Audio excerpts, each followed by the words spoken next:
Ja, erstmal guten Abend zum Spiel. Ja, ich glaube, für beide Trainer war nicht so prickelnd, was die Defensive angeht.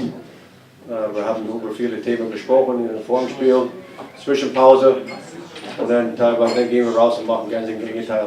Aber wir haben das Ding 6 Tore geschossen, das passiert nicht jeden Tag bei uns, aber wir haben 6-5 gewonnen, da wir vom Selbstvertrauen auch die 2 Spiele in Brahmara haben die letzten 3 gewonnen. Auch gepunktet in die letzten paar Spiele auch. So, wir sind auf einem guten Weg, aber wir müssen uns besser in die Defensiv stehen, wenn wir wollen nächste Woche weiterkommen. Sonst in diesem Zeitpunkt nächste Woche ist Sommerpause. Die Jungs wissen das, aber es muss einfach besser sein. Ja, so vom Saisonrücklauf, aber wir hatten viel Hoch und Tiefen gehabt. Ich denke, das war heute das 17. Spiel, war ein Torunterschied. Ich denke, wenn wir, sagen wir mal, Hälfte dieser ein Tor unterschiedliche Spiel gewonnen, dann vielleicht haben wir das auf unsere eigene Kraft geschafft in den Pre-Playoffs. War nicht so gewesen, aber wir sind da, wir nehmen alles, was um Zukunft. Und ja, wie gesagt, und auch möchte ich genau die Fans bedanken. Ich denke, dass die Leistung heute oder die Unterstützung vom der ersten Bulli bis heute, das war sensationell. Ich bedanke mich. Also da kann ich mich nur anschließen. Für mich ist ja auch das erste Jahr hier in Verantwortung beim Eishockey. Und ja, ich hatte schon immer mal vor, bei Facebook was zu schreiben, aber ich habe mir vorgenommen, das nicht zu tun. Aber dann heute mal an dieser Stelle also ein ganz großes Dankeschön an die Ränge und an die Fans. Ich kann mich an kein Spiel erinnern, wo es nicht super war, wo man da oben steht und sagt, egal was da unten passiert ist, ihr habt immer Vollgas gegeben. Und ich gehe davon aus und bin davon überzeugt, dass das ganz oft auch was für die Jungs bringt und die letzten 5% rauskitzelt. Also von daher vielen Dank. Und ja, wir freuen uns darauf, dass das so fortgesetzt wird. Das sind die nächste Woche und die Woche danach. Wenn wir jetzt auf die Pre-Playoffs gucken, die letzten Wochen waren sehr davon geprägt, dass wir viele Verletzte hatten. Das war so der Dauerbrenner bei uns. Wir haben mit wenigen Spielern gespielt. Die Nachwuchsspieler haben ihre Einsatzchancen bekommen. Deine Einschätzung zu den Nachwuchsspielern und wenn du mal eine Info aus der Kabine geben kannst, wie es für nächste Woche aussieht, wer nicht dabei ist, definitiv und bei wem wir wieder hoffen, dass er dabei ist. Erstmal, Jakob ist definitiv weg, er wird nicht mehr die Saison spielen. Olli ist ein bisschen angeschlagen und 3/4 der Mannschaft hat eine kleine Verletzung in irgendeiner Körperteil. Aber wir greifen mit, außer Jakob für nächste Woche auch mit den Junioren und die Jugend auf eine volle Kader. Für die Jugend, die machen einen sehr, sehr guten Job. Die haben das bewiesen. Heute hat Joe geschossen.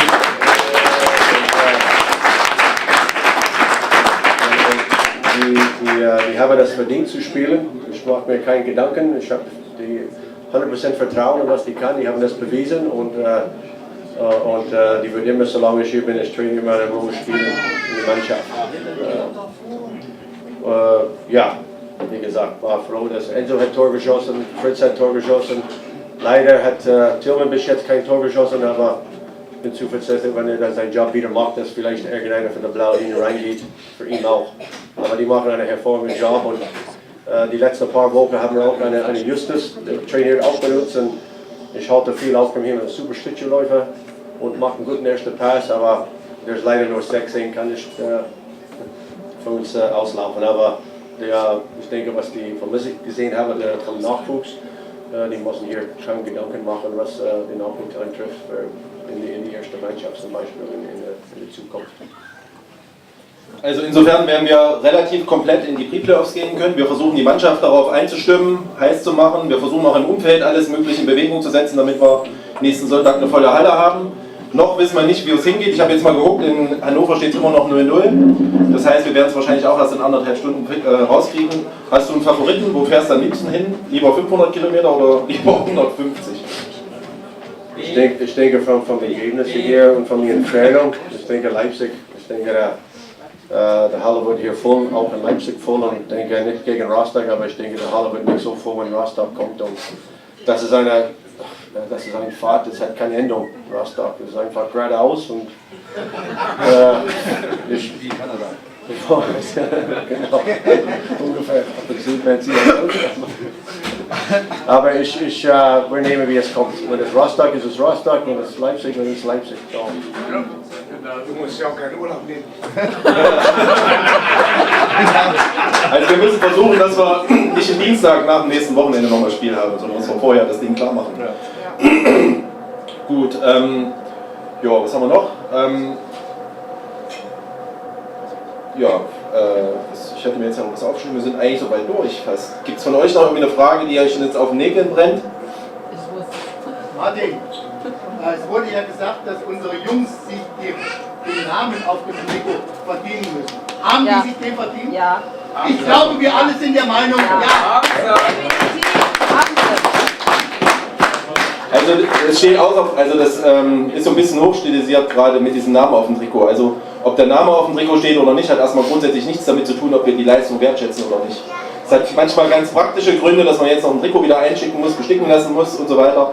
Wir werden darüber reden, aber wir sind eben auch soweit, also die Jungs haben jetzt ihre Leistung gebracht, also schätze ich jetzt gerade so ein, haben ihren Job gemacht und wir müssen trotzdem dabei bleiben, dass sie immer auf dem Teppich bleiben und jeden Tag hart arbeiten. Und das hat mit dem Trikot am Ende nichts zu tun. Also wir müssen einfach mal gucken, ob wir das noch organisiert kriegen.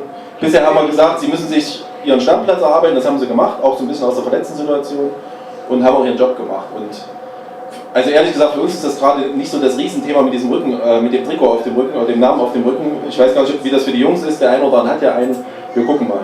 Also ich kann das jetzt nur unter Vorbehalt sagen, weil A, entscheide ich es nicht alleine und B, muss man auch gucken, dass das Trikot dann auch wieder da ist nächsten Freitag. Ne? Also manchmal geht es um ganz normale Dinge. Gummi? Ja, zwei Fragen. Wenn es jetzt schnell geht, vergesse ich die zweite Frage. Wir sind jetzt Elfter und ich würde gerne wissen, ob man mit der Saison zufrieden ist. Also unabhängig wie es, wir kommen jetzt in Pre-Playoffs und vielleicht in Playoffs und dann auf einmal ist alles gut. Aber Hauptrunde ist vorbei. Ist man als Trainer mit dem, was passiert ist, zufrieden oder sagt man, nee, war scheiße? Zweite Frage? Achso, ja, zweite Frage. Wir jubeln aktuell über unseren Nachwuchs. Hätte man den Nachwuchs auch so eingebracht, wenn diese Verletzten-Misere so nicht gewesen wäre? Weil ich finde, dass sie müssen aktuell spielen, weil uns halt die Masse im Kader fehlt. Hätte man das aktuell genauso gemacht, wenn der ganze Kader zusammen gewesen wäre?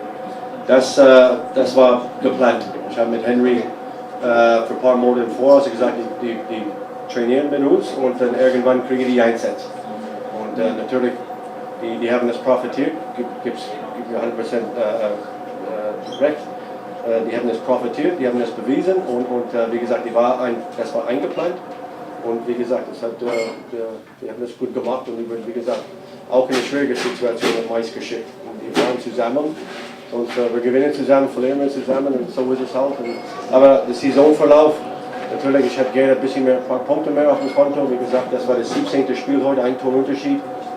Vielleicht hätten wir nur 50% dieses Spiel gewonnen, ob das ein Punkt oder drei oder zwei oder drei. Vielleicht hätten wir es unsere eigene Kraft geschafft in den Pre-Playoffs. Aber die Jungs, die haben die gesteigert und was ich will, ist es nicht immer so ausgegangen, wie ich mir vorgestellt habe. Aber wir haben immer noch ein paar Tage Zeit, über die Kleinigkeit zu reden, beziehungsweise nächste Woche. So. Ja, und das Schöne im Sport ist ja, dass man die Möglichkeit hat, mit ein, zwei Spielen dann doch alles wieder super zu machen. Und die Möglichkeit haben wir nächste Woche. Mich stimmen die letzten Ergebnisse positiv, dass wir eben diese knappen Spiele jetzt gewonnen haben. Jetzt ganz egal, gegen wen es in der Tabelle war. Heute war es gegen Hamburg, durchaus eine gute Mannschaft, dass wir gewinnen konnten. Ich wünsche dir natürlich maximalen Erfolg nächsten Freitag in Rostock oder Leipzig, je nachdem. Und ja, also ich hoffe, dass die Saison noch nicht vorbei ist und bei unserem Vorstand haben wir gesagt, wir würden gerne mal in den Süden fahren und dafür müsst ihr ein bisschen was tun und dann fahren wir halt mal nach Süden. Ich habe vorhin mal geguckt, nach Heiting sind es ungefähr genauso weit wie nach Rostock, aber das würden wir ja gerne fahren. 470 Kilometer. 470 Kilometer, genau. Und also von mir erstmal noch alles Gute für die Spieler und stimmt die Jungs gut ein, damit es dann am Freitag da erfolgreich läuft. Also vielen Dank für deine Zeit. Danke.